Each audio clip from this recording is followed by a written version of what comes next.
Let me start by saying that I have used Android phones for years and I have owned and tested so many of them. I remember getting the Sony Xperia Z2, which was awful. I remember I swapped out my iPhone for the Samsung Galaxy S7 Edge, and I've had things like the OnePlus Nord, and the Galaxy S10 Plus was my first full-time Android phone, and I even went a few months with the Galaxy Z Flip 5. But I always came back to my iPhone, and I feel like this was because I grew up with iOS and I was so used to how it worked, and I always felt that Android was just so unrefined compared to what Apple was doing with iOS and the iPhone, and actually it was just the norm that you buy an iPhone. But I do think I was a little bit blind to how exciting Android phones were. You have flips, folds, phones dedicated to cameras, ink style phones. I feel like you have everything that you could imagine with an Android phone. But if you have a look at iPhones over the past couple of years, it's just become a little bit boring. Your choice options are either big and small or Pro and non-Pro. But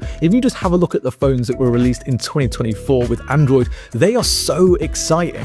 You had the Oppo Find X8 Pro, which was a phone that I didn't expect much from, but the cameras on that were surprisingly good and I didn't want to put it down. Out of nowhere, we saw a trifold from Huawei. We also had the world's thinnest folding phone from Honor, and the S24 Ultra was almost the perfect phone. And it makes me question, how can you not love Android when there is so much choice? I get that a lot of people coming from iPhone might see the Android devices is a little bit overwhelming because you don't know which one to get. And you also have that old saying of Android is cheap and laggy, and that's such a bad way to look at what Android is. You have an Android phone at every price category, and yes, if you buy the cheapest Android phone possible, of course, it's not going to match up to the latest iPhone in terms of the experience. But if you put a flagship Android phone like the S24 Ultra or the Pixel 9 Pro up against the latest iPhone, for example, there really is very little difference in day-to-day use. And for the few of you that might think, oh, you're saying you prefer Android phones because you get them for free,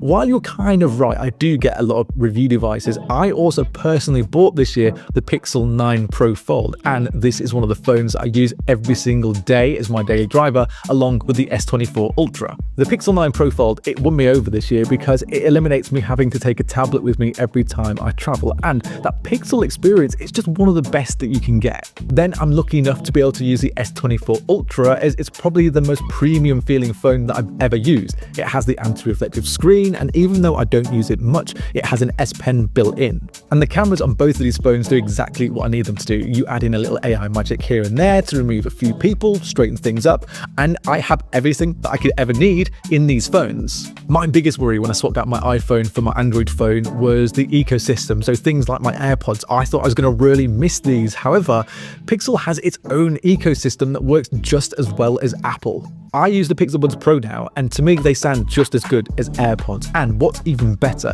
is that they work on every Android device I have seamlessly with audio switch. If you're worried about that ecosystem and that's what's holding you back from swapping out your iPhone to an Android, I feel like you don't need to worry. There are so many more options when you have an Android device, and honestly now, I kind of prefer the Android offering to what iPhone has. The most annoying thing though when I switched over was trying to remember the hundreds of passwords that I had for the thousands of apps that I had on my phone, because it will move the apps over but it won't move over the login. So that was maybe a little bit annoying, but what was simple was moving those apps over and moving all my photos and all my videos and all my music, because it just happens on the startup of your new Android phone. It takes a couple of minutes. It can be a little bit long depending on how much you have to move over, but it's really simple. I have to admit something though, and even though I have moved over to Android for my everyday driving of a phone, I will still carry an iPhone with me, but for one reason and one reason only, and that is Apple ProRes Log.